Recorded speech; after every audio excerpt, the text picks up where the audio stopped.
Hello दोस्तों, Rana classes में आपका स्वागत है। तो आज की लेटेस्ट कॉम्पिटिटिव एग्जाम और जॉब अपडेट बताऊंगा। तो इस वीडियो को शुरू से अंत तक देखें। पसंद आने पर लाइक, नए लोग सब्सक्राइब करना ना भूलें। तो ये 9 मार्च का है। क्या perusal of the prayer it is not crystal clear for which post petitioner are claiming only the category certificate are disputed. Therefore, Land Senior Counsel for the petitioner is at liberty to make necessary application for amendment of prayer in filling interlocutory application. Relist है जो कि 6/4/2022 पर है जो कि ये हुआ है। और ये अब क्या किया जाए, क्योंकि ओरल ऑर्डर ये था 9 मार्च को, 6 अप्रैल को और 25 तारीख को। आप लोग जानते हैं कि बहुत सारे लोग गए थे बीएसएससी ऑफिस। तो क्या कोई फ़ायदा है बीच में? तो यही है कि आपको इंतज़ार करना पड़ेगा। इतनी बात तो तय कि बीच में आया था कि सामान्य प्रशासन विभाग का आया है तो जल्द से जल्द है जो कि इस पर करे, लेकिन वैसा कोई क्लियरेशन ये नहीं था उसमें लिखा हुआ कि एकदम है जो कि मान्यता दे ही। जो वो नियमों को ही एक तरह से बताया गया था अलग अलग इंग्लिश के लैंग्वेज में। तो अब सबसे जो बेस्ट तरीका है कि आपको 6 अप्रैल 2022 तक है जो कि आपको इंतज़ार करना पड़ेगा, चाहे वो न्यू एनसीएल वाले हो। और ओल्ड एनसीएल वाले को तो उनका मतलब नहीं है न्यू एनसीएल वाले को ले या ना ले, क्योंकि ऑलरेडी उनको कोई नुकसान है नहीं। थोड़ी बहुत नुकसान है तो हो सकती है कि नंबर कम हो तो बाहर हो सकते हैं, लेकिन सबसे ज़्यादा जो इंतज़ार करें वो जो अनसेलेक्टेड कैंडिडेट कह रहे हैं। फेल करने में उन लोगों को बुरा लगता है और सही बात है, क्योंकि फेल वो नहीं किए हैं जो कैटेगरी है। हालांकि रिजल्ट नहीं माना जाता तो गार्जियन से लेकर सभी लोग फेल ही मानते हैं। अगर घर में बोलेंगे अनसेलेक्टेड है तो कोई नहीं समझेगा कि अनसेलेक्टेड हो, वो समझेगा तुम्हारा रिजल्ट नहीं हुआ तुम फेल हो बस। और उससे कोई मतलब नहीं कि आपके पूरे रिजल्ट है जो कि दे दिए गए कि आप हिंदी क्वालिफाई कर गए तो ये लीजिए आपका नंबर है। तो वो लोग चाहते हैं कि न्यू एनसीएल कम से कम ना हो, और जिससे कि दोबारा है जो कि रिजल्ट निकल जाए और हम लोगों की जो कि हो जाए। और वो अपने ढंग से सोच रहे हैं, और कोई भी अपने ढंग से अपने लिए सोचता है किसी भी तरह आ जाए और हमारा रिजल्ट है जो कि हो जाए। जिस तरह सीरियल 1 में भी बहुत सारे लोग जो बॉर्डर पर थे, उनका है जो कि लगभग है जो कि 8 सालों के बाद जो कि रिजल्ट आया, और जो बॉर्डर पर थे उनका रिजल्ट हुआ। तो उसी उम्मीद में ये लोग भी हैं कि किसी तरह है जो कि वेटिंग लिस्ट में दोबारा काउंसलिंग हो और किसी तरह रिजल्ट है जो कि जिनके कम नंबर उनके तो कोई उपाय नहीं है, ये तो क्लियर है।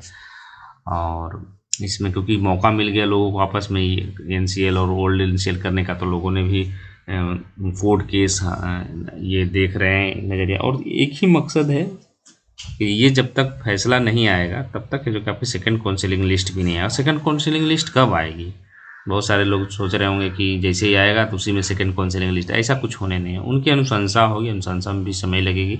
अगर ये मध्य अप्रैल तो हो सकता है अप्रैल लास्ट या मई में जो कि आपकी अनुशंसा जाएगी। उसके बाद फिर से जब देखा जाएगा कि ये लोग नहीं भरे हैं तब जो कि हो सकता जून जुलाई में, मोस्टली है जो कि जून में आ सकती है अगर सेकंड काउंसलिंग, नहीं तो और भी डिले हो सकती है अगर आनी है तो। हालांकि कहीं भी आपके वैकेंसी में ये नहीं लिखा हुआ है कि सेकंड काउंसलिंग लिस्ट आएगी। हाँ, सीटों को पूर्ण करने की बात लिखी हुई है, लेकिन सीजीएल 2 में जिस तरह क्लियरली लिखी हुई थी कि सेकंड काउंसलिंग सीट खाली रहने पर लिया जाएगा, वैसा कहीं नहीं लिखा हुआ है, वो आप लोग भी जान गए हैं। तो ये 6 अप्रैल को है जो कि आपको इंतज़ार करना ही पड़ेगा। और बीच में और एनसीएल मान्य होगा कि नहीं होगा, ये तो फैसला अब फाइनली है जो कि कोर्ट में ही आएगा। कभी होता है कि एनसीएल जिस तरह से लग रहा था कि सीजीएल 2 में भी विधानसभा में दिया गया था जवाब कि मान्य होगा, फिर 25 तारीख को जो मार्च को आई कि ईडब्ल्यूएस को है जो कि अगर बाद का भी है 2019 के बाद का भी है तो उसको अलाउ किया जाए। तो ये सब में पक्ष में लगता है कि न्यू एनसीएल मान्य होगा, लेकिन ये फाइनली जो डिसीजन होगा ये 6 अप्रैल को होगा। उससे पहले जो कि सिर्फ आप इंतज़ार ही कर सकते हैं और फिर सोशल मीडिया पर जुड़े रह सकते हैं। उसके बाद आते हैं, कल है जो कि फायरमैन की परीक्षा हुई थी और 596 केंद्रों पर परीक्षा हुई थी। आप लोग मिला भी लिए होंगे। 70% है जो कि अभ्यर्थी है जो कि शामिल हुए हैं। और कुल पद कितने थे? तो 2380 पद थे और 596 केंद्रों पर 6,89,000 अभ्यर्थियों का 594 अभ्यर्थियों का दिया गया था। तो लगभग मानकर चला जाए तो आपको लगभग 5 लाख के आसपास है जो कि इसमें लोग बैठे हैं और 17 लोगों को गिरफ्तार भी किया गया है। कट ऑफ जो मैंने कल भी आंसर की जब बताया था तो उसमें कह दिया था कि 75 के जिसका आ जाएगा उसका जनरल में सिलेक्शन पक्का होगा।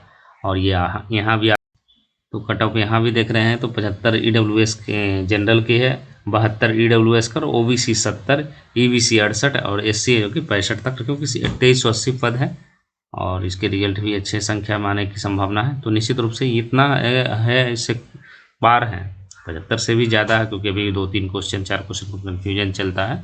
तो आप मानकर चले कि इसमें सिलेक्शन हो जाएगा।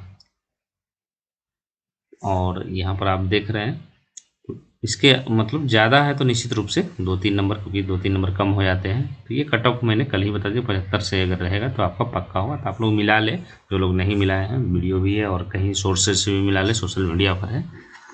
और क्वेश्चन आसान थे, लेकिन ऐसा नहीं है कि सारे क्वेश्चन आसान थे, कुछ क्वेश्चन 10-15 जो थोड़े बहुत टेंशन देते थे। हाँ, आसान प्रश्न तो था ही, लेकिन उसमें कुछ क्वेश्चन है जो कि टफ थे। तो यही कट ऑफ रहेगा 75 के आसपास, EWS 72, OBC 70 और SC 65, इसी के आसपास रहेगा। उसके बाद आते हैं नर्सिंग व पारा मेडिकल की पढ़ाई करने वाले नहीं रहेंगे बेरोजगार। तो नर्सिंग पारा मेडिकल करने वाले स्टूडेंट बेरोजगार नहीं रहेंगे, प्रशिक्षण प्राप्त करने के बाद ही उन्हें रोजगार मिल जाएगा। आपके लिए सरकार खड़ी है। और ये कौन कह रहे हैं? तो माननीय उप मुख्यमंत्री जो हैं वो कह रहे हैं कि मतलब ये पढ़ाई करेंगे तो उनको जो कि बेरोजगार नहीं रहना पड़ेगा। PCS 2021 मेंस है जो कि पूरी परिणाम है जो कि 25 मई के अंत तक। तो उत्तर प्रदेश लोक सेवा आयोग की 4 दिवसीय PCS 2021 मेंस मुख्य परीक्षा जो कि रविवार को पूरी हो गई। अंतिम दिन प्रथम पाली में ऐच्छिक पेपर 1 और दूसरी पाली में ऐच्छिक पेपर 2 परीक्षा हुई थी। भर्ती परीक्षा में 6487 अभ्यर्थी पंजीकृत थे। पहली में 5849 और दूसरी पाली में 5836 अभ्यर्थी इम्तिहान में शामिल हुए। पहली में 90 और 89 है जो कि दूसरी पाली में है जो कि अभ्यर्थी बैठे। अभ्यर्थियों को परिणाम का ऐसे आयोग है जो कि मई महीने के अंत तक मेंस परिणाम जारी करने की तैयारी में है। जून में साक्षात्कार करवाकर जुलाई में अंतिम परिणाम घोषित करने की जो तैयारी है चल रही है। और 678 पदों के लिए था और 6955 अभ्यर्थी जो कि मुख्य परीक्षा में सफल पहले जो कि जनवरी में होनी थी, जो बाद में होंगी 23 से 27 मार्च। लंबा चलेगा साक्षात्कार। तो कुल पदों के सापेक्ष मेंस में 18 गुना, बस साक्षात्कार में 3 गुना अभ्यर्थियों को शामिल करता था।